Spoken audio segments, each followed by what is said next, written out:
สวงหล่นเมาจากขมุนลุยกลางโซลเพลอันนี้อะไรที่หันกลางลุมรวมเท่าไม่ออกมา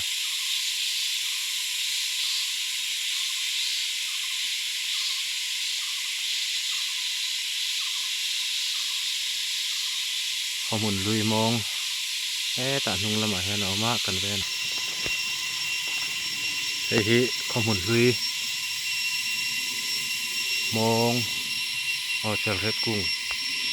จอกกันเนี่ยกันหันเดือดเชียงไงให้หลังเชียงเจ้าไทยเรา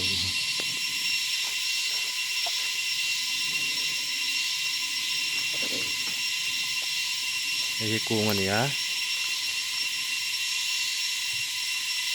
ที่นักการเช่ารั้วมา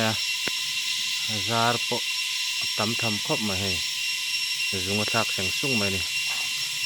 แต่มีพอเหตุจุงปักขัดนี่แต่เห็นปักขัดดังอมเลยให้ที่เห็นให้เราแค่ซาร์ปักขัดนี่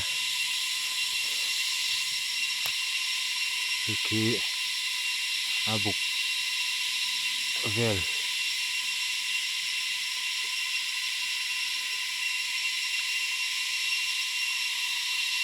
ที่ยันให้ที่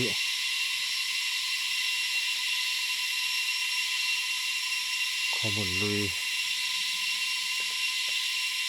จะเฮ็ดกุ้งตัวนี้